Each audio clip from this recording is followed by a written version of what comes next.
Mia, mau sekarang kamu bilang mama tega, mama jahat nggak apa-apa. But one day you will say thank you, kata dia. But not today. Ini bagus sih menurut saya, karena kuliah itu membentuk pemikiran sistematis. Jadi kita perlu juga mungkin ilmu-ilmu lain yang bisa memperkuat fondasi kita sebagai seniman gitu. Jadi kayak, oh ternyata musisi itu memang harus cerdas. Jadi kita nggak cuma main musik aja, kita harus bisa actingkan diri kita, harus bisa komunikasi gitu sama audiens, sama teman-teman gitu. Jadi ilmu semua. Padahal rezeki itu lebar banget. Bisa juga bentuknya adalah pertemanan atau pertemuan-pertemuan, kebetulan-kebetulan gitu. Jadi Tuhan tuh ngasih kita pintu nih. Nah, cuman gimana kitanya? Pintunya itu sama kamu dibuka nggak gitu. Mereka men-encourage kita hasil dari 50% dari hasil album ini itu di sumbangan untuk kemanusiaan. Ngopi di teras bareng Rian. Ya, selamat datang kembali di Ngopi di Teras bareng Rian. Kali ini kita bakal ngobrol-ngobrol dengan Mbak Mia Ismi. Apa panggilnya Mia aja kali ya? Soalnya kita boleh. Seumuran. Iya, kita sepantaran ternyata Mas Rian. Sepantaran. Jadi mungkin teman-teman kalau yang belum tahu, saya kenalnya juga Mbak Mia dari waktu di podcast Fix Mantap. Betul. Dan ini ternyata dari istrinya dari Bang Haikal. Betul, Bang Haikal Afsi. Iya. Mbak Mia mungkin boleh cerita latar belakangnya Mbak Mia dulu. Pertama kali kok Mbak terus Mia. Iya. Latar belakangnya dulu tuh sebagai apa sih kok? Kan memang terkenalnya sebagai penyanyi ya. Artis mungkin ya. Artis pakai T. Artis pakai T. Iya, setuju. Saya senang kalau itu. Ya, bukan artis selebritis, cuman artis pakai T karena seniman bergerak di bidang seni lah pokoknya, budaya lah. Latar belakangnya dulu dari keluarga sendiri gimana sih kalau Mia? Jadi memang kalau saya kan mungkin kalau sekarang lebih sering dikenalnya sebagai penyanyi dan pemain biola. Kebetulan saya vokal director juga. Terus saya juga aktif di organisasi seperti Teater Abang None sama Putra Putri Batik Nusantara. Dulunya ini perjalanannya sebenarnya panjang. Panjangnya itu saya boleh bilang kalau semua yang berjasa adalah orang tua saya, khususnya ibu saya, karena dia adalah seorang ibu yang sangat tegas ya. Tegas sekali gitu. Jadi kita memang semua anak-anaknya itu ada 3 yang dia selalu kasih kita les. Mau istilahnya lagi ada rezekinya atau mungkin dia harus berusaha buat ada rezeki gitu. Kita tuh harus les 3 poin ini. Yang pertama itu les agama. Terus itu yang kedua adalah les akademik. Yang ketiga adalah les musik. Tapi itu mungkin maksud dia emang biar balance juga di satu sisi, karena kan kalau musik kan kita dilatihnya kan selain IQ juga EQ ya, emotional intelligence. Nah, abis itu dia juga mungkin melihat anak-anak yang punya bakat di bidang itu. Akhirnya dari umur 4 tahun sebenarnya Mas Rian saya start les piano. Habis itu kakak saya juga sampai sekarang masih aktif mengajar piano juga. Dia punya entertainment juga. Dan karena dulu waktu kecil sering dibandingkan nih, waktu kecil kan kayak teteh dong tuh jago banget bla bla bla, dan dia jago banget. Jadi kayak gimana cara nyusulnya gitu kan. Ada satu momen saya menangis waktu itu kelas 4 kalau nggak salah. Saya nangis sambil main piano. Mama, aku udah nggak kuat tahan lagi ngeliat toge-toge ini. I wanna stop begitu. Sempat mau menyerah itu. Mau menyerah, dan kakak saya aja udah kasihan. Aduh mah kasihan tuh Mia, mungkin dia nggak di sini kan kepengennya gitu. Cuman ibu saya udah saya kasih air mata buaya ya. Ternyata karena dia ibu saya, dia tahu itu air mata buaya. Karena tegas tadi. Karena tegas tadi. Dia nggak marah-marah, dia nggak pernah marah-marah. Dia cuma ngomong, Mia, mau sekarang kamu bilang mama tega, mama jahat nggak apa-apa. But one day you will say thank you, kata dia. But not today, dia bilang. Karena mama tahu kamu punya bakat di sini dan piano ini adalah basic yang bagus buat kamu. So nggak ada berhenti, lanjut terus. Udah gitu aja. Jadi nggak function itu semua nangis-nangis tuh nggak function. Sampai akhirnya aku bilang, mama boleh nggak aku sambil alat musik yang lain? Oh boleh, silakan. Tapi pianonya jangan berhenti. Akhirnya jadi punya 2 basic kan, ada basic piano sama biola ini gitu. Dan akhirnya karena dulu di sekolah aktif, organisasi, ngeband dan kawan-kawannya ikut lomba-lomba band. Akhirnya saya tadinya sering main keyboard sambil nyanyi, cuman akhirnya main biola sambil nyanyi karena dibawanya gampang. Sebenarnya alasannya itu lebih handy itu ya, lebih handy gitu. Tapi ternyata animonya malah banyak yang suka biola gitu. Kayak kalau mana-mana, mana biola ya? Karena mungkin jarang kan maksudnya nyanyi sambil main biola. Jadi orang tuh jadi seneng gitu. Bahkan dulu kalau nggak salah biola yang nggak sambil nyanyi dulu yang sempat hits itu Bon itu ya. Betul, Bon. Kalau grup ada Bon. Ya, cuman kalau yang nyanyi kayaknya belum banyak. Belum banyak sih. Iya. Kalau grup yang violin itu dulu ada Bon. Vanessa Mai juga. Iya, Vanessa Mai, Bon kan. gitu. Iya. Tapi mereka nggak nyanyi. Nggak nyanyi. Yang nyanyi itu ada The Course. Tapi The Course sebenarnya ada kan penyanyinya juga. Jadi bukan solo gitu. Ya makanya mungkin menurut orang-orang cukup unik. Akhirnya jadi kayak, saya nyebutnya udah kayak punuk jadi. Tapi kemana-mana dibawa deh biolanya. Awalnya itu kalau dari kecil. Tapi Mbak Mia sendiri kan apakah ngambil kuliahnya, studinya waktu itu tentang musik juga atau gimana tuh? Nah, tadinya sempat berpikir juga mau mengambil kuliah musik, cuman akhirnya diskusi sama ibu saya juga, kayaknya kalau misalnya kuliah mungkin karena udah les dari kecil, mungkin yang pengetahuan musik kita dari yang sisi informal aja, formalnya itu kita ke jurusan yang kamu interest aja. Kenapa? Karena ini bagus sih menurut saya, karena kuliah itu membentuk pemikiran sistematis. Jadi kita perlu juga mungkin ilmu-ilmu lain yang bisa memperkuat fondasi kita sebagai seniman gitu. Kebetulan karena dulu saya juga penggemar ya komik-komik Jepang, manga, novel dan sebagainya. Saya suka sastra juga. Jadi waktu itu saya ngambil program studi Jepang di Universitas Indonesia. Ngambilnya Jepang dan penjurusannya lagi ke kayak ini sih sebenarnya lebih kayak antropologi sosiologi ya. Jadinya waktu itu saya majornya masyarakat dan skripsinya tuh tentang peran perempuan di politik Jepang kontemporer gitu. Wow, berat sekali ya. Tapi emang isu perempuan, isu seni, budaya itu sangat dekat di hati saya. Jadi semuanya jadi inline dan pengetahuan kebudayaan itu malah mengenhance pengetahuan berkesenian saya gitu. Jadi sebenarnya semuanya menurut saya sih nggak ada yang tidak berguna. Semuanya tidak ada yang tidak berguna. Bahkan akhirnya sekarang udah berapa kali acara di Istana Negara, tampil depan Kaisar, Perdana Menteri Jepang juga beberapa kali. Kepake akhirnya karena orang-orang protokoler istana udah tahu kalau saya lulusan program studi Jepang, jadi langsung, Mbak Mia nanti nyapanya pakai bahasa Jepang, lagunya lagu Jepang, udah kayak ahli banget gitu kan. Requestnya udah ke situ jadi. Tapi alhamdulillah jadi kepake. Tapi setelah sastra itu Mbak Mia pertama kali kerja sendiri apa itu? Dulu pertama kali kerja saya ngajar di sebuah institusi musik dan itu ngajarnya kembalinya musik lagi. Karena emang mungkin hobi ya. Jadi pekerjaan pertama Mia sendiri itu mengajar piano. Mengajar dan manggung. Kalau manggung udah dari SMA tuh. Manggung tuh waktu sambil kuliah juga udah manggung. Udah manggung gitu. Jadi waktu SMA tuh agak menarik karena saya anak band tapi dulu juga di sekolah tuh murid teladan gitu. Wow.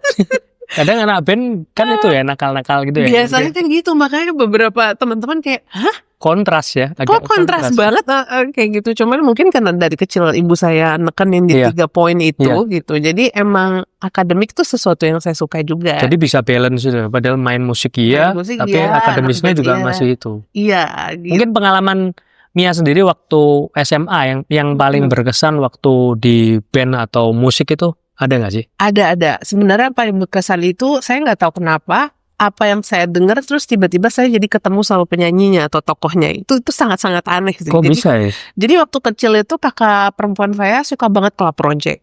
Dari kecil saya bedanya umurnya jauh sama kakak saya kayak 7 tahun gitu. Jadi di mobil tuh sering banget dengerinnya Club Project gitu. Aku masih SD dia udah dengerin Club Project gitu. Terus kan emang Club Project musiknya bagus ya. Jadi itu udah nempel di kepala saya gitu. Terus Andre Hanusa juga kayak pertama kali saya manggung di sekolah itu bawain lagunya Bang Andre Hanusa yang judulnya KKMB Karena Ku Tahu Engkau Begitu. Terus fast forward ke zaman akhir kuliah gitu. Di akhir kuliah itu saya ikut lomba cipta lagu sama teman-teman saya, tapi saya nyiptain lagunya. Dan jurinya adalah Bang Andre Hanusa, Mas Aryo Wahab dan Mbak Ade Andrini yang akhirnya beberapa tahun kemudian jadi manajer saya. Aneh banget itu. Terus ketahuan sama Bang Andre masuk ke 3 besar, waktu itu juara 2. abis itu dia langsung ngomong, Mia saya kontrak kamu setahun ya, Wow. gitu. Buat promosi ada albumnya dia nge-repackage lagu. Waktu itu saya nyanyiin lagunya yang dulu dipopulerkan Titi DJ, Bintang-Bintang. Wah. Gitu. Jadi itu setahun tuh kita tur sampai ke Papua segala sama Bang Andre. Dan itu posisinya saya masih akhir kuliah. Masih akhir Masih kuliah. akhir kuliah, belum Tapi udah lulus. Udah tur. Tapi nggak sampai cuti-cuti gitu kan? Nggak sampai cuti. Pokoknya akhir kuliah sampai ke beres kuliah lah itu. Terus sampai sekarang saya manggil Bang Adrianus tuh ayah kan. Terus saya bilang, dan sering disangka anak ya, saya sampai sering disangka orang Ambon gitu. Somehow pada orang Banten, Arab. Terus iya Bang Adrian bilang, Mi, kamu kan udah setahun nih sama saya, kamu jangan berhenti ya di musik. Dia bilang kamu harus ketemu banyak tokoh-tokoh musik yang bisa membuat diri kamu bisa lebih hebat lagi, lebih maju lagi gitu. Dan setelah sama Bang Andre itu saya ikut ini Abang None Jakarta waktu itu. Abang None Jakarta. Jadi waktu akhir semester juga itu ya? Itu baru lulus. Baru lulus. Sudah lulus. Itu ikut karena Abang temen None. band saya waktu itu bilang kayak, Mi, kayaknya kamu kurang perempuan dikit gitu. Ikut Abang None aja gitu. Emang dulu Nia Lebih lebih tomboy. Masih sih sebenarnya sekarang, tapi ya udah lumayan lah.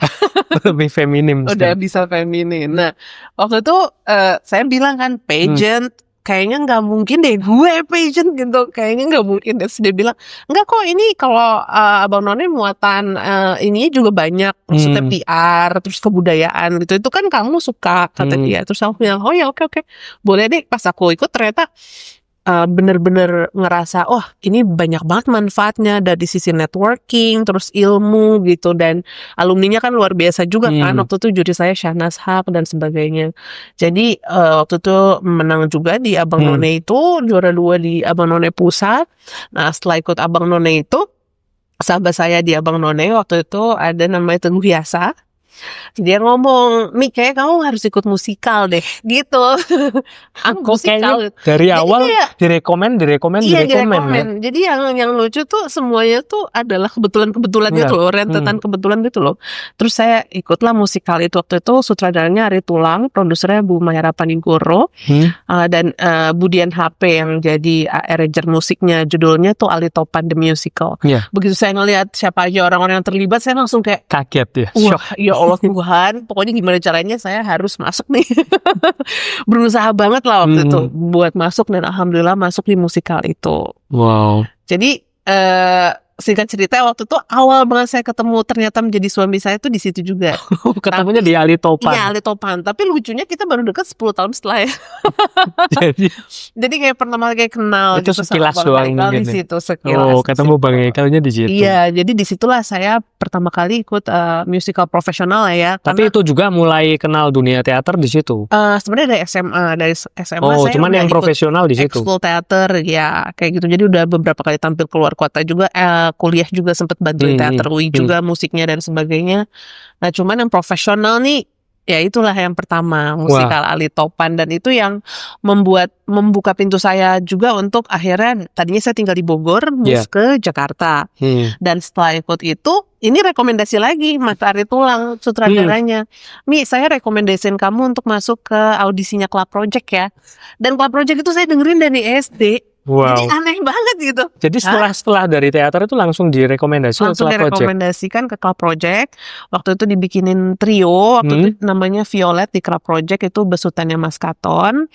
Terus saya bareng siapa aja judulnya? Nah, itu bareng sama Ava Victoria, sama yang pertama itu sama Sherin. Habis itu Sherinnya kan menikah, terus diganti sama Dita, Cecilia Dita. Trio itu ya? Trio itu. Jadi itu 3,5 tahun kita. Nah, sampai sekarang trionya jalan, tapi kita ganti namanya Camilla sekarang. Camilla, trio yang dengan sama pakai biola. Jadi bertiga main biola sama nyanyi, itu ada saya, Alfa sama Ana, adeknya Alfa. Dan itu nyanyinya lagunya ada, kita udah keluar album juga, namanya Camilla. Waktu itu di 2019 akhir ya, pas mau promo COVID, waktu itu inget banget. Emang itu menghantamnya. Itu menghantamnya parah banget sih. Tapi sampai sekarang kita kemarin juga terakhir habis show di Surabaya juga. Jadi masih alhamdulillah masih aktif juga. Lagu-lagunya ciptaan kita sendiri. Jadi yang bikin saya, Ana, arrangernya juga Ava gitu. Kadang-kadang ada yang kita bikin bertiga juga. Jadi nggak dari Kla juga ya? Enggak, kalau yang dari Kla kita waktu itu ada 2 lagu bikinnya Mas Katon, tapi pada saat kita masih dikontrak sama Kla. Oh, Gitu. Waktu itu kan 3,5 tahun lah sama mereka. berarti Cuman sekarang udah enggak, udah pas independen. awalnya Tapi dari sampai sekarang juga ya saya manggil Mas Kla itu ya Papa Lilo lah gitu. Maksudnya udah kayak keluarga Iya, gitu. iya. Dan benar-benar literally belajar banyak banget waktu gabung di Club Project juga gitu. Karena mereka kan disebutnya 3 jenderal ya. Iya, betul. Benar-benar semuanya tuh powerful semuanya. Itu Mas Adi dengan musikalitasnya musikalitas benar-benar yang tinggi, terus kemampuan berbicara mereka di panggung tuh wow public sih. speakingnya. Public speakingnya gila. Dan mereka kalau ngobrol sama klien dan sebagainya juga sangat-sangat jago. Jadi itu jadi benchmark saya juga. Bang Andre Hanusa juga sama. Jadi kayak ternyata musisi itu memang harus cerdas. Jadi kita nggak cuman main musik aja, kita harus bisa Komunikasi. memarketingkan diri kita, harus bisa komunikasi gitu sama audiens, sama teman-teman gitu. Jadi ilmu semua gitu. Banyak belajar juga ya dari Banyak situ. belajar dan I feel very very honored karena belajar dari legenda-legenda Iya. yang dulu saya nonton gitu. Ya ini kayak apa ya? Kalau ditarik ke belakang tadi, yang didengerin Mia, terus bisa bertemu di masa-masa Betul. itu, keren Betul. banget. Tapi pernah nggak sih ada kayak pengalaman spiritual pribadi dari Mia spiritual. sendiri? Iya. Oh ada Kayak Mas. kira-kira kayak kok bisa perkembangan Mia bisa bertemu dengan orang-orang Iya, yang dulu cuman bisa didengar di Iya. kaset mungkin zaman dulu ya. Kaset ya kalau Sempat mengalami ya Iya, kaset kita CD kaset sampai CD Spotify ya, kawan-kawannya. ini Spotify. Mungkin bisa jadi terlibat kerja proyek bareng. Iya, Itu iya. ada nggak sih kayak spiritualitas yang disadari Mia? Aku sangat menyadari itu jujur. I really believe on kekuatan rasa percaya, keimanan gitu ya. Itu percaya banget saya sama itu. Doa juga sama usaha karena rezeki itu sebenarnya berkat dari Tuhan itu banyak. Bentuknya tuh nggak selalu. Kalau sekarang mungkin sometimes I feel like zaman sekarang tuh semuanya terlalu kapitalis gitu karena nilainya dari uang. Betul. Padahal rezeki itu lebar banget. Bisa juga bentuknya adalah pertemanan atau pertemuan, kebetulan gitu. Jadi Tuhan tuh ngasih kita pintu nih. Nah, cuman gimana kitanya? Pintunya itu sama kamu dibuka nggak? Gitu. Apa Jadi didiamin aja kita betul. lewat gitu. Jadi itu udah bentuk rezeki, tapi usahanya itu yang bikin kita bisa lewat ke pintu itu. Dan setiap kita lewat usaha yang satu, ketika kita sepenuh hati, kita tulus, kita berserah gitu, saya selalu merasa dibukain pintu lagi. Dan lagi. Jadi itu tuh semuanya kalau ditanya orang kenapa bisa kenal ini Mi, kenapa bisa kenal itu, ya bingung juga jawabnya ya. Karena jujur semuanya kebetulan gitu. Ya itu dari Tuhan ya kayaknya, dibukain lagi. Betul. Rekomendasi. Betul. Dan saya dulu pernah merasakan titik terendah juga zaman saya kuliah sebelum saya huru hara bareng Bang Andre dan Club Project dan kawan-kawannya itu. Jadi tengah-tengah kuliah itu. Iya, waktu itu ayah saya meninggal dan waktu itu pokoknya ekonomi keluarga juga lagi sangat jatuh-jatuhnya gitu dan saya harus sidang skripsi dan sebagainya gitu. Jadi saya waktu itu menangis lah saya ketika berdoa gitu sambil sholat gitu berdoa. Kenapa ya Allah nih, kenapa saya ini mengalami titik ini gitu. Sebenarnya sedih, cuman kita kan di agama diajarin juga kalau misalnya sedang diterpa kesedihan, berdoalah sebanyak mungkin karena di situ pintu doa tuh lagi dibuka selebar-lebarnya gitu. Jadi saya langsung minta sebanyak-banyaknya sambil berdoa, sambil nangis-nangis. Pokoknya saya mau skripsi saya A, pokoknya nggak mau A minus, nggak mau B, harus A gitu. Terus pokoknya saya mau pekerjaan yang sesuai hobi saya sukanya apa, saya mau ngerjain itu.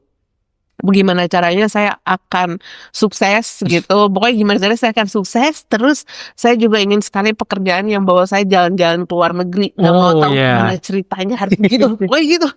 Pokoknya maksa. Ngotot sama Tuhan ya. Ngotot sama Tuhan. Tapi daripada kita ngotot sama orang, menurut saya kan kalau berharap tuh cuma bisa sama Tuhan. Iya kan? betul. Gak boleh berharap sama Gak manusia. bisa kita berharap sama manusia itu terbatas. Jadi itu agen-agen Tuhan aja gitu loh buat kita. Tapi yang berharap ya sama Tuhan lah gitu. Tapi bener loh, itu terjadi satu-satu. Sampai saya pengen jadi kayak duta atau tokoh gitu tuh, itu masuk ke dalam rentetan doa saya dan tiba-tiba saya ikut Abang None. Habis Abang None putra-putri batik, putri wirausaha kreatif, bahkan jadi duta Smesco juga. Iya. Jadi dan itu rentetan kebetulan lagi gitu.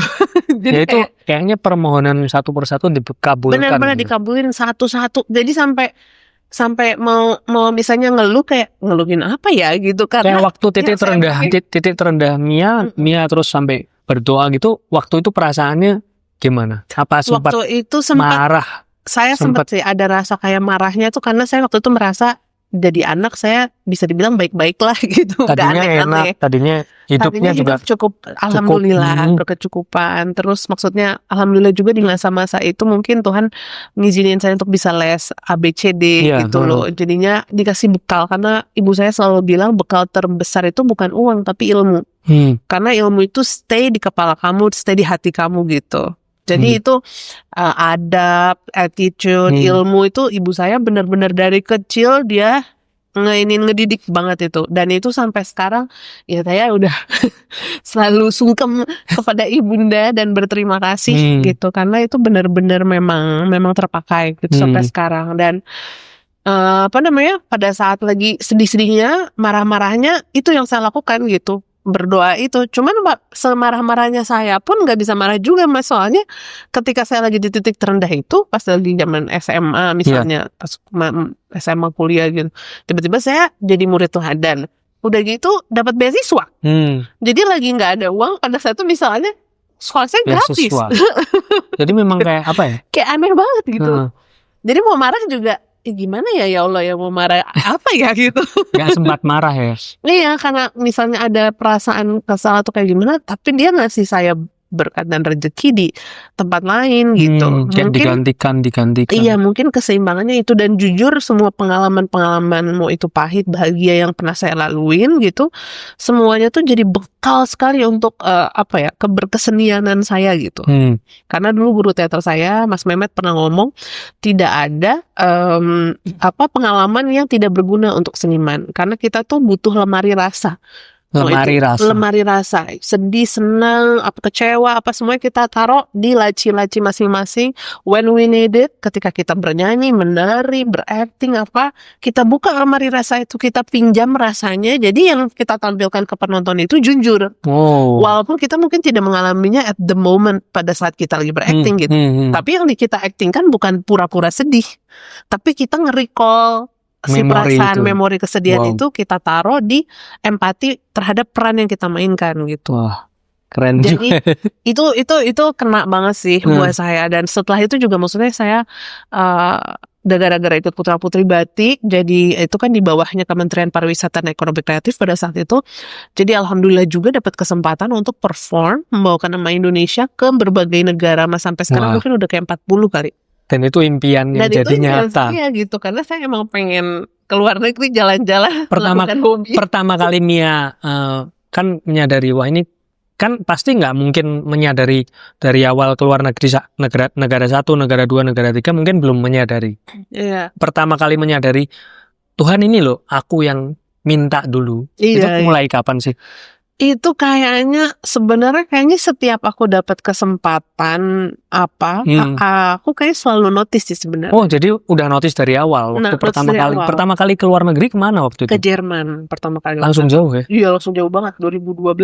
Wow, langsung jauh banget. Langsung jauh ke Jerman karena waktu itu ada ITB Berlin namanya. Jadi kayak itu adalah festival tourism terbesar juga di dunia, dan setiap negara tuh ada booth besar gitu.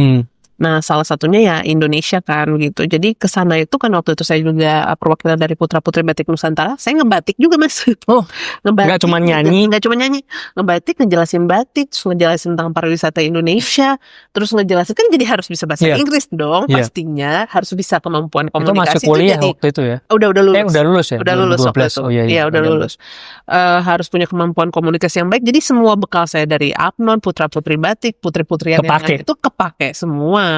Dan karena dulu sering ikut lomba, kepake juga gitu loh. Jadi kayak nggak ada sama sekali, tidak ada yang sia-sia gitu. Dari apa yang saya lakukan tuh saya ngerasain banget nggak ada yang sia-sia. Terus kita juga kan karena sering ikut lomba, jadi punya keberanian untuk tampil di publik gitu kan, ngaruh kan dari hal-hal kayak public gitu. Speakingnya juga kepake, semua kepake. Betul, terus saya bernyanyi, bermain biola gitu. Nah, sebenarnya kan Putra Putri Batik itu durasinya 1 tahun, habis itu ganti kan, ada lagi. Nah, tapi karena saya bisa berkesenian, jadi akhirnya Kemenparekraf waktu itu meng-hire saya as seniman akhirnya Hah? gitu. Akhirnya Jadinya kepake kemana-mana. beberapa kali ya. Berkali-kali.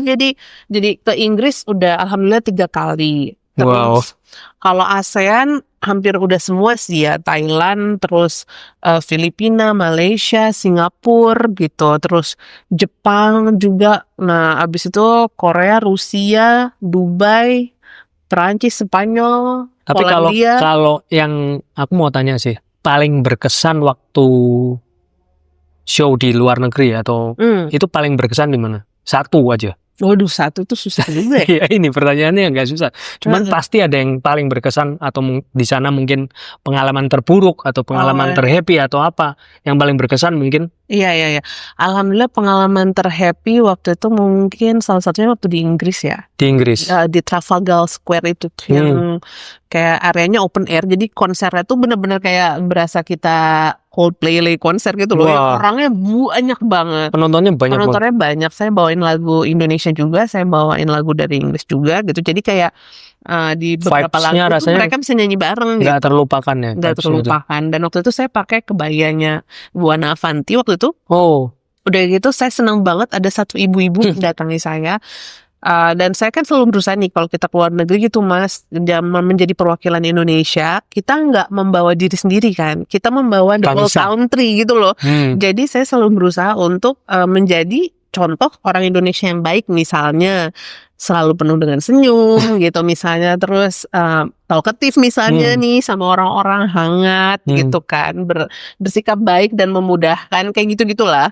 Sebenarnya itu basic aja sih, tapi ternyata mungkin itu kena ya di hati penonton atau ibu ibunya itu. Tadi. Jadi si ibu tadi itu membawa anaknya belum pernah ke Indonesia. Jadi ibu-ibu lokal sana.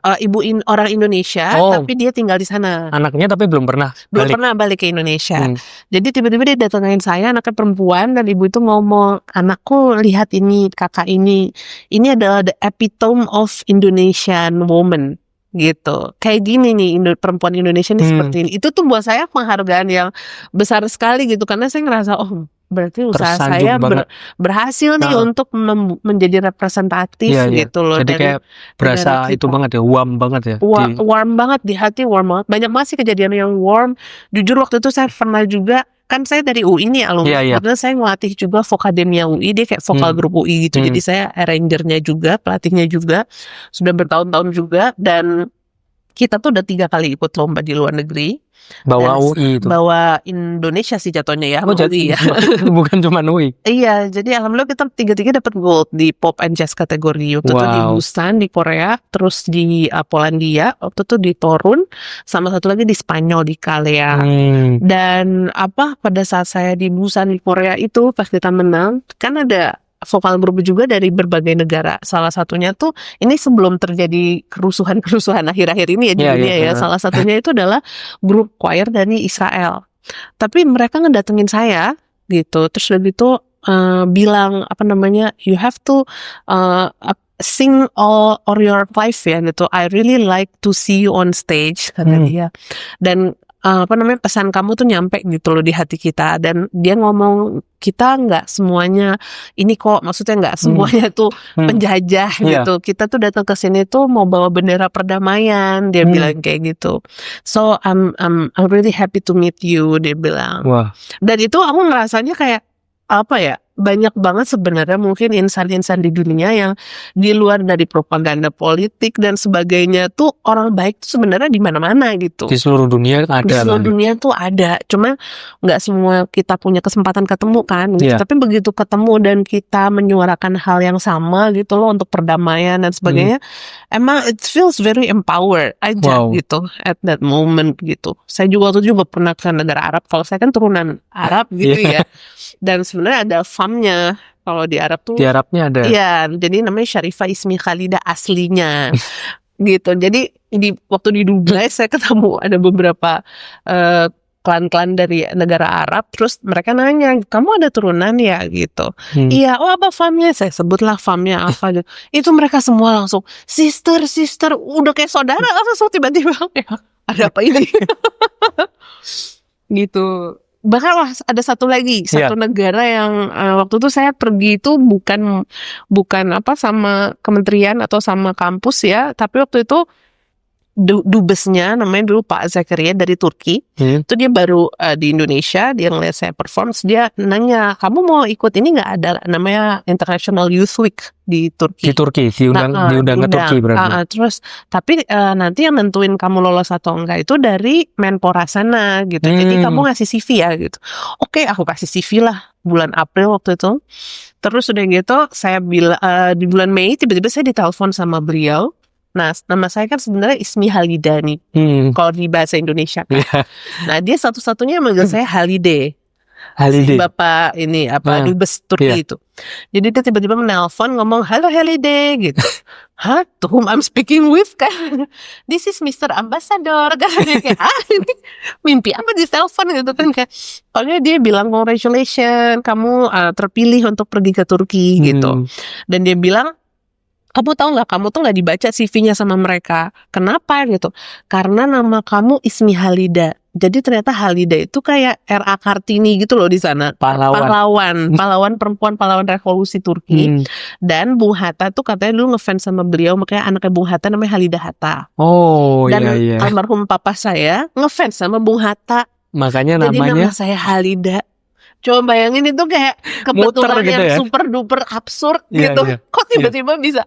Aku langsung ya Allah Pak, makasih ya gitu. Padahal ayah saya udah nggak ada gitu. Jadi kayak kok bisa gitu. Dan Turki itu salah satu negara yang 6 bulan sebelumnya saya baru ngomong saya pengen banget ke Turki gitu. Itu salah satu bucket list pertama lah. Bucket list pertama dan terwujud. Itulah magic. Wow. Seru banget sih cerita. Terus ini kita mau ngobrol-ngobrol tadi kan di awal aku juga sempat ngobrol karena ngomongnya soal internasional itu kan Mia sendiri kan juga ada terlibat dalam project World Album ya. Yes, betul. Dan World Album tuh jujur saya sendiri juga baru denger ini waktu ngobrol-ngobrol kemarin, World Album. Kita belum familiar mungkin yang di Indonesia nih belum familiar. Sebenarnya World Album tuh apa sih? Ya, jadi ini adalah sebuah project perdana, satu buah album yang isinya adalah penyanyi atau grup musik, tapi mostly penyanyi lah ya, artis perwakilan dari seluruh negara di dunia. Jadi setiap negara satu perwakilan gitu. Dan ada 197 negara di album tersebut, plus karena ada beberapa negara yang kolaborasi, jadi ada 200 lagu. Dengan berbagai bahasa, karena dia mau encourage kita juga untuk pakai bahasa sendiri. Jadi pertamanya itu saya pikir ini spam apa bohong apa gimana sih gitu di kontaknya, soalnya di DM, di direct message. Ya sama si produser musiknya. Produser tapi Mia tahu nggak orangnya itu siapa sebenarnya? Tahu, karena abis itu saya cari tahu, kita juga video call dan ada teman saya juga waktu itu dari Brunei yang kontak juga. Mi nanti kamu dikontak dia ya gitu. Jadi jadi direkomendasi dari teman Brunei. Jadi ada itu? beberapa teman di ASEAN yang rekomend saya, tapi dia sendiri juga kayak mengkurasi gitu. Terus waktu itu pas dikontak saya juga pas ngecek, ternyata semuanya valid dan betul gitu. Namanya Keep Clear Record, base-nya di California dan Amsterdam. Nah, saya mikir Mr. Brandon ini kan musisi di Indonesia ada segambreng ya, banyak. Ya betul, biasanya kan kalau musisi-musisi yang terkenal apalagi kan terkenal juga banyak bagus juga banyak gitu loh. Jadi kayak, are you really sure gitu mau ngundang dan kerja sama saya gitu di World Album ini gitu. Tapi dia bilang pas kita udah ngobrol ya, soalnya saya ngerasa sevisi juga sama kamu. Jadi album ini sebenarnya basically mempromosikan perdamaian juga lah ya. Kan sekarang dunia lagi ya everyone knows lah, lagi kurang baik-baik. Dan ini project pertamanya. Dan ini sebenarnya bukan project pertama, yang tapi World Album itu. Ada 2 project sebelumnya, tapi itu adalah kayak pre-event menuju ke World Album ini gitu. Jadi pre-eventnya pre-album ini apa namanya, ini yang puncaknya tuh ya puncaknya yang ini. Baru pertama kali gitu. Baru pertama kali di dunia. Sebenarnya saya juga udah ikut di yang ke part 2-nya. Jadi pas dia kontak saya tuh saya ikut 2 kali. Jadi yang sebelumnya udah ikut dulu. Sudah ada namanya International Artist Project Part 2 albumnya. Habis itu baru yang The World Album. Sebenarnya misi dia pertama kali buat World Album tuh apa sih?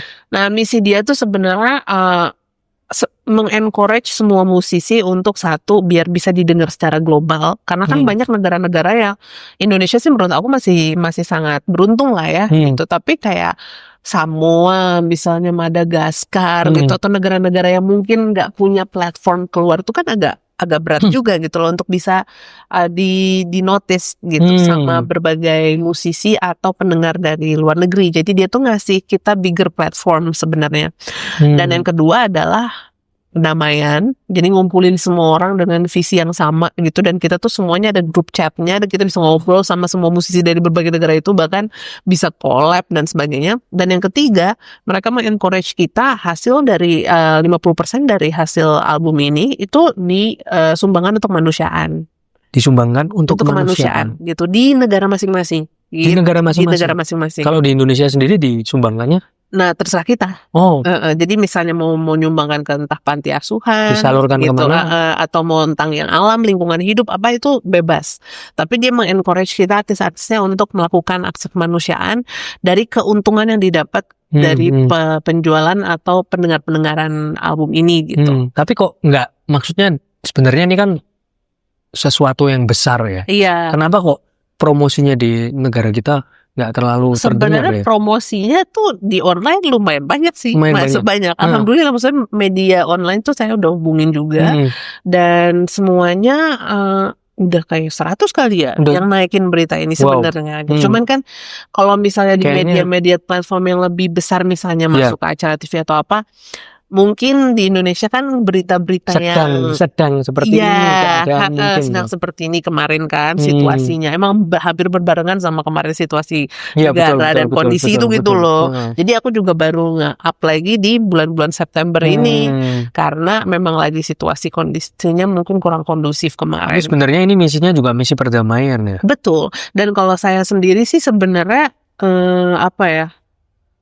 Pengen sih istilahnya, kita tahu lah ya kalau misalnya di acara televisi atau apa, kadang kalau gosip viral ada apa tuh, gosip kan gampang banget ya viral. Iya.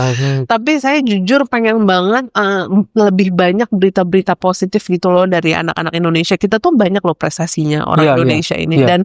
Dan I think kita harus berbangga sama prestasi kita itu gitu. Kenapa? Karena biar bisa menginspirasi teman-teman adik-adik yang lain juga untuk terus berkarya di jalan yang baik dan benar lah gitu, kira-kira tanda kutip ya.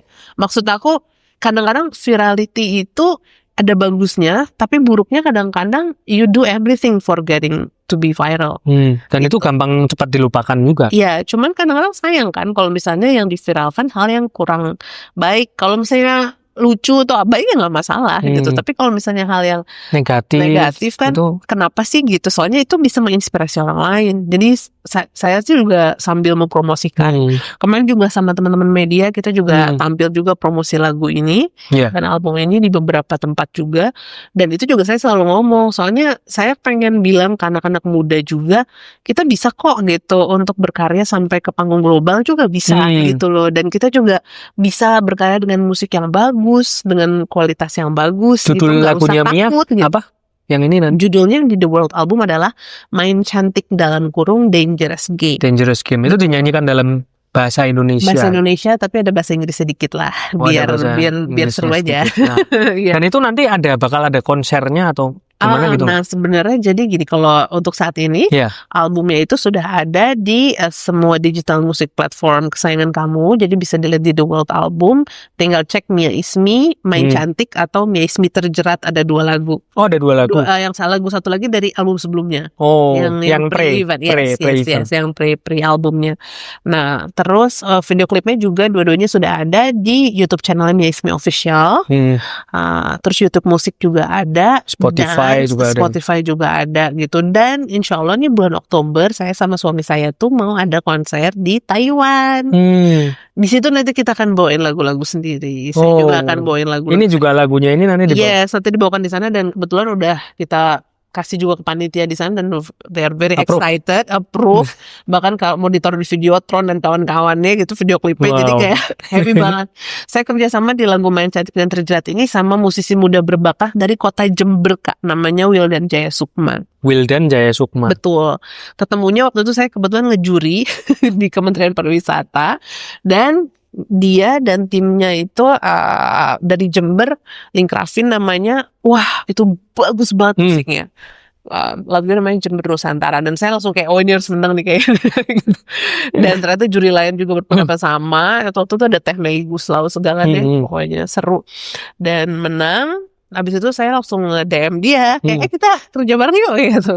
Ternyata Untuk cocok lagu soalnya ini. iya soalnya kalau misalnya musisi bagus kan banyak ya, tapi Iya. cocok atau enggak kerja sama kita tuh itu juga cocok-cocokan Sevisi kan, juga, sevisi sefrekuensi. atau enggak gitu. Jadi pas ngobrol oke cocok Nyambung nih. ini ya kayaknya. Nyambung, jadi saya kerja sama di 2 lagu ini sama beliau. Terus udah gitu video klipnya kemarin kerja sama untuk yang main cantik sama Bang Hussein. Gitu. Wah itu seru banget sih, sesuai juga sama yang saya inginkan, karena main cantik itu lagunya tuh sebenarnya tentang main game. Main MIND pikiran. Main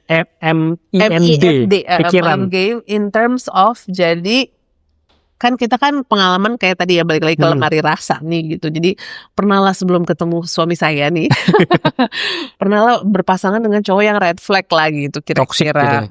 Jadi playboy lah bisa dibilang gitu. Nah cuma yang mereka nggak tahu nih para playboy ini bahwa kita nih intuisi perempuan tuh kuat loh gitu. Dan kayak wey, don't play around with me, I know better gitu. Jadi it's like a mind game gitu. Makanya di video klip itu tuh ada kayak papan catur, ada kartu gitu. Jadi itu perlambangan bahwa ya gue punya kartu as lo gitu. Nanti linknya kita tampilin di bawah ini. Oh iya dong, buat lagu nanti mudah-mudahan nanti bisa lihat, bisa suka. Mungkin teman-teman perempuan yang pernah ngerasain hal yang sama, ya pesannya sih satu sebenarnya sih, kita stay strong aja. Karena kalau misalnya kita disakiti gitu ya, misalnya sama orang atau apa, jujurnya kita nggak rugi sih, karena yang rugi pasti orang itu. Dan kalau misalnya kita disakiti, ya pada saat itu berdoa aja banyak-banyak. Beneran Mas. Tapi ini kayaknya lagunya juga tentang woman empowering yes, juga ya. Betul. Jadi kayak nggak usah ngerasa kecil hati, nggak usah takut, nggak usah kayak kalau misalnya ketemu sama yang tipenya red flag, atau ternyata di tengah perjalanan orang ini red flag, ya nggak apa-apa, walk out aja gitu. Nggak usah kayak nggak usah gitu juga. Itu mempertahankan sesuatu yang tidak baik untuk hidupmu gitu. Karena hidupmu terlalu berarti sih kalau menurut saya sih. Kayak kadang-kadang tuh ternyata di ujung jalan setelah yang pengalaman ini, Tuhan udah nyiapin orang yang lebih baik gitu. Tapi kan kita nggak akan tahu kalau kita nggak nyelesain perjalanan yang sebelumnya. Jadi ya apa yang kita dapetin setelahnya tuh juga gimana dari sikap kita sih. Dan yang paling pertama menurut saya harus menghargai itu diri sendiri. Oh iya betul, menghargai diri sendiri. Menghargai diri sendiri. Ketika kita menghargai diri sendiri, I feel enough gitu. Terus kita juga bisa berbahagia sama diri kita sendiri. Ya Tuhan akan kasih orang yang ternyata emang baik dan tepat buat kita gitu setelah itu. Jadi ya udah, nggak ada yang rugi, pokoknya nggak ada yang rugi. Tapi kalau buat world album sendiri itu bakal ada kelanjutannya atau gimana tuh? Oh ada, ini udah ngobrolin juga di grup sama Mr. Brandon. Oh dia semangat banget, dan jujur saya sebenarnya lumayan heboh juga sih ngeiklanin kalau di sosial media. Iya di mana-mana kayaknya itu. Saya iklanin juga soal Main Cantik dan The World Album, dan dia seneng banget karena Indonesia termasuk yang paling aktif, dan orang media yang saya kontak semuanya tuh sangat baik sekali untuk mensupport berita-berita itu juga gitu. Jadi istilahnya kayak mereka kayak doing more than what I expected gitu. Jadi itu tuh bikin dia kan selalu ngecek ada di berita mana. Jadi setiap hari tuh muncul di berita-berita itu, dia tuh heboh banget kayak gila Indonesia ini powerhouse kalian gitu, hebat banget gitu. Thank you so much for what you've done untuk album ini, kata Mr. Brandon. Dan kayak dia udah masukin kita ke kalian pokoknya di top 10 yang pasti saya akan kabarin kalau ada berita terbaru. Dia juga emang pengen bikin festival, pengen bikin event dan sebagainya gitu. Nanti bakal ada eventnya. Insya Allah bakal ada event, tapi mungkin nggak di tahun ini. Karena kan itu kan persiapannya harus ini ya. Untuk banyak negara. Cuman wah, kalau misalnya nanti ada waktu untuk dengerin albumnya juga selain lagu Main Cantik gitu, menarik banget. Itu sebenarnya kalau didengerin ya berapa hari pasti, karena karena 12,5 jam. 200-an. Iya, di total tuh 12,5 jam. Kalau lagu yang Mia sendiri baru tahu, ternyata negara ini lagunya bagus ya, itu dari negara mana? Itu yang lagu lagu saya itu lagunya Aryan kalau saya namanya, dari Bangladesh. Bangladesh. Wah itu lagunya enak banget. Itu enak banget. Bangladesh enak, terus lagunya Kunto dari Madagaskar, orangnya juga suportif banget. Itu juga enak banget. Pakai bahasa sana tapi nggak ngerti, tapi kayak Ya, sebenarnya enak banget. itu juga kan untuk memperkaya kita ya. Karena kita kan Bener. kadang cuman taunya cuman bahasa Inggris, bahasa Betul, Mandarin, bahasa betul. Indonesia, dan bahasa mungkin yang nonton Korea, Jepang. Iya, Cuman negara-negara yang kita nggak pernah dengar bahasanya Betul. sama sekali betul. bisa didengerin di situ. Betul. Dan kayak negara Afrika gitu, dengan mereka tuh kan kayak dari Zimbabwe gitu, Musikalitasnya juga kan khasnya mereka luar ya. biasa sih. Dan mereka nih kalau apa ya, kalau bahasa musiknya mungkin kayak pulse sama groove-nya tuh enak banget. Jadi begitu nyanyi tuh udah kayak wah, udah pengen begini aja gitu goyangnya gitu. Tapi mereka emang kerasa banget dari hati gitu. Dan saya belajar banyak juga sih untuk berkesenian dari hati. Salah satu mentor saya juga itu Mas Garin Nugroho. Ini kan saya juga lagi ngeluarin film musikal. Ya, ada filmnya ini barusan. Nah, Mas Garin tuh dulu pertama kali kenal saya itu ngetes. Jadi saya tampil nih, ada dia nonton. Terus langsung kok di kepala saya, udah gimana caranya ngeluarin semua teknik yang saya punya, saya keluarin. Wah, gitu-gitu pokoknya. Heboh. Terus pas ngobrol sama dia ngomong apa? Ya udah, saya tahu kamu bisa ini, bisa itu, dia bilang. Tapi saya nggak butuh kamu pameran. Bahasanya dia pameran. Saya nggak butuh kamu pameran. Coba nanti next saya lihat kamu lagi, saya pengen lihat kamu nyanyinya pakai hati. Gitu. Dan beneran dia bilang saya lihat kamu lagi 6 bulan lagi. Dia datang lagi 6 bulan lagi waktu itu saya manggung. Dan setelah itu baru saya berusaha untuk tampil Nggak pakai show off hati, ya? nggak Nggak show show off. Baru abis itu dia ngajakin saya, waktu itu namanya Dongeng Kebangsaan. Jadi kita keliling Indonesia, Mas Garin monolog gitu tentang kebangsaan, Monolog kebangsaan, terus kita nyanyi, main musik dan sebagainya. Sampai akhirnya kita bikin musikal juga 2019 di Artpreneur, terus 2020 bikin film teater. Dan akhirnya film yang ini, Akhirnya film yang kemarin keluar judulnya Siapa Dia, sama yang mainnya Nicholas Saputra. Wow, belum nonton saya, tapi nanti Harus nonton, seru sih. keren ya. Maksudnya ya I know this is bias karena saya astrada vokalnya gitu.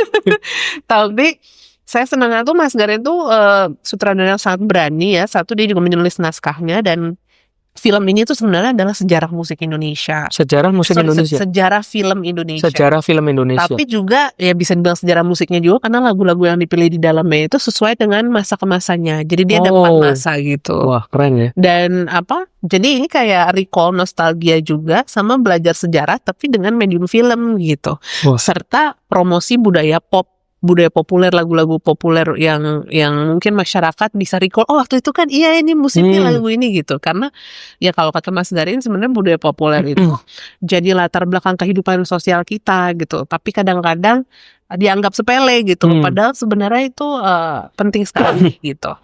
Wah, keren sih. Coba nanti pokoknya yang belum nonton bisa nonton ya. Iya. Itu masih di bioskop ya sekarang? Masih di PIM 1 sekarang masih ada, dan alhamdulillah udah masuk ke nominasi FFI 25 besar. Film festival ya. Yes, dan untuk 5 besarnya udah masuk di Festival Film Bandung juga. Wah, untuk pemeran utama dan film terpuji, sama apa satu lagi Mas Edi Wibowo tuh art director. Apalagi Nick Sap yang main di situ. Nick Sap, dan sampai nyanyi loh. Dia nyanyi. Jadi semuanya harus nyanyi kan. Dan itu spesial banget kan. Udah Mas Pertama Garin, kali mungkin. Pertama kali. Di film dia nyanyi. Dia nyanyi, dan ya udah Mas Garin kayak, "Nih, nanti kamu ini nih ya coaching gitu. Siapa pemeran utamanya?" Mas Nicholas Saputra. Buset. Serius ini gitu. Susah nggak? Ternyata nggak susahnya. Kenapa? Karena dia aktor yang luar biasa sih. Dia aktor yang sangat bagus sekali. Jadi pendekatannya itu memang dari rasa. Jadi karena ini ada masak-masakan, saya ngobrol juga ke dia apa yang mau kita enhance dari tiap masanya, sama kita lebih berfokus pada rasa yang ingin disampaikan gitu. Wah. Jadi nggak semuanya saya paksa harus nyanyi yang kayak wah technically gimana, karena kalau ceritanya nggak membutuhkan itu ya nggak harus begitu gitu. Cuman beberapa part yang memang harus begitu ya keluarin aja gitu. Karena kan pemeran lainnya juga ngeri-ngeri, ada Dira Sugandi, Widi Mulia, Sita Nursanti, terus Monica, Gisel, Ariel Tatum gitu kan, Joanna Alexandra, Cindy Nirmala untuk perempuan-perempuannya. Itu semuanya powerful, semua actingnya keren, dan semua nyanyi. Dan semuanya harus nyanyi. Jadi yang tadinya aktor pun harus belajar nyanyi gitu. Dan tapi mereka karena mungkin doing it from the heart ya, mereka semua benar-benar totalitas, dan akhirnya menurut saya sih deliver sesuai dengan perannya masing-masing gitu. Jadi bangga penasaran banget sih nonton sama nih. mereka. Jadi penasaran nonton. Guys. Ntar deh kalau pulang nonton deh. Ya di Semarang sih. Oh di Semarang Iya. ya. Di Semarang sempat ada, cuman kayaknya udah nggak ada nih sekarang. Itu nanti platform online. Insya bakal- Allah ini masih rahasia tapi ya. Tapi mudah-mudahan. Cuman menurut aku sih kalau misalnya ada kesempatan nonton di PIM 1 nih sekarang. Tim 1 ya. misalnya, enaknya tuh kalau di Ya layar bukan lebar lah ya. Dolby juga ya. Iya. Karena musiknya rich Musikal. banget. Ya itu eksekutif produsernya namanya Faizal Lubis. Dia juga musisi yang luar biasa. Jadi dia juga music directornya. Dan benar-benar kayak dari awal sampai akhir tuh nggak berhenti gitu, ada bebunyian gitu. Jadi Iya. kayak benar-benar musical dari awal sampai akhir. Tapi juga nggak berat. Karena musikalnya dibikin juga kayak ke-Indonesiaan sih sama Mas Garin. Koreografer Mas Eko PC juga bikin tarian-tarian Indonesia banget, Indonesia Glenn. banget gitu. Dan itu kayaknya kalau di trailernya kayak perjuangan-perjuangan gitu. Ya ada masa-masa itu. Jadi Keren, sebenarnya keren. kayak sejarah tapi dijadiin film gitu. Oke. Waduh, seru banget nih ngobrolnya, nanti kalau diterus-terusin. Nggak bisa besok. Thank you banget Mia buat ngomong-ngomongnya ya. Mungkin ada pesan-pesan buat teman-teman yang di sini yang sebenarnya kan Mia nih dari omongan awal sampai sekarang itu benar-benar kayak kalau aku bisa simpulin nasionalis banget ya. Iya, nasionalis. Jadi kayak cinta bangsa, dia budaya juga diangkat terus ke internasional, kayaknya semua sebenarnya termasuk pejuang juga sih. Pejuang di era modern ini. Terima kasih. Karena membawa nama bangsa di tengah carut marutnya ini ya kadang, tapi tetap bangga tentang Indonesia semuanya. Iya. Mungkin ada pesan-pesan buat teman-teman di sini. Apapun karyanya ya. Iya betul. Nggak cuma musik atau itu. Iya, sebenarnya kenapa selalu bangga sama Indonesia, jujur ketika dapat kesempatan untuk melihat negara-negara lain, kebudayaan Indonesia itu masih buat saya pribadi masih nomor satu sih, keragamannya. Indonesia itu dari Sabang sampai Merauke itu bener-bener kayak beda-beda negara, saking kebudayaannya tuh sangat kaya. Musik kita tiap 40 km katanya ada jenis alat musik yang lain gitu. Tariannya, dialeknya, makanannya, everything is very rich. Dan di zaman sekarang itu kan sebenarnya branding yang paling kuat adalah diri kita sendiri ya. Maksudnya kekhasan kita apa gitu sebagai negara, sebagai diri gitu. Dan kita juga harus kalau misalnya kita mau striving keluar, kita juga harus bangga sama budaya kita sendiri. Sampai sekarang tuh banyak loh musisi-musisi. Sekarang misalnya kayak kemarin saya lihat musisi di Padang main kayak talempong gitu, heboh, keren, dan itu jadi viral. Teman-teman di Ambon nyanyi terus jadi viral. Itu saya sangat senang sekali karena ya ini udah eranya kita untuk berbangga sama kebudayaan kita gitu. Terus kita juga ya saya juga masih sangat-sangat sambil belajar juga, belajar teknologinya juga iya, terus belajar pengetahuan diri kita sendiri sama kebudayaan di sekeliling kita juga. Jadi kalau kita mau promosiin kita juga ngerti gitu. Dan ke atas kita juga harus menghargai senior-senior kita belajar dari mentor-mentor gitu. Kalau misalnya kalian punya mentor-mentor di daerah mungkin entah itu penarik atau penyanyi atau aktor-aktor yang bisa ngobrol sama kalian, monggo silakan bertukar pikiran. Jadi pikiran kalian tuh kaya gitu. Ditambah sama pengetahuan modern yang sekarang udah gampang banget didapat dari segala tempat ya, media sosial, YouTube dan sebagainya. Cuman ya itu bangga sama kebudayaan dan diri sendiri itu sebenarnya penting, tapi bukan berarti sombong ya. Jadi itu mungkin kayak tipis gitu, tapi harus ketemu point di mana kita confident gitu, terus kita juga striving sama apa yang kita suka, apa yang kita lakukan. Yang penting tuh selalu berusaha, sisanya emang berserah aja, berserah sama Tuhan, karena nanti akan ditunjukin jalan mana yang cocok sama kamu atau pantas kamu jalanin. Cuman ya itu, jangan gampang putus asa, itu emang susah. Biasanya tuh yang paling berat adalah aduh capek banget ya, kayaknya aku udah ngelakuin ini tapi kok belum ini ya, misalnya gitu loh. Karena mengejarnya kadang titik tertentu tujuannya materi atau apa. Nah kalau bisa ya bagian itu pas kita lagi ngerasa down, coba kita balik lagi ke bersyukur lagi. Apa yang udah kamu laluin, kamu mungkin sehat, kamu balik punya energi gitu misalnya, balik lagi ke Tuhan. Soalnya ya kalau kita selalu balik ke positive mindset, itu insya Allah energinya tuh bakal jauh lebih besar gitu. Iya. Dan betul. itu akan nyampe kok kemana-mana. Aku ngerasain banget istilahnya aku nggak punya modal finansial pada saat aku masuk ke industri seni Indonesia gitu. Tapi pintu-pintu Tidak itu ada sama terbuka sekali. semua. Tapi pintu itu terbuka karena kekuatan, doa, sama usaha itu doang. Sama ya itu attitude gitu. Kita ngejaga untuk bisa saling respect satu sama yang lain. Itu Oke. Seru banget. Thank you banget Mia. Makasih juga Mas Riki. Jangan lupa teman-teman di like, subscribe, dan komen-komen, apalagi kalau kamu kenal dengan Mia. Gitu aja. Thank you. IG-nya Mia Isi. IG-nya nanti bisa di follow, dan ini udah ada linknya juga nanti. Oh iya, sip. Diklik ya IG dan link di bawah. Iya. Thank you banget Mia. Terima kasih semuanya.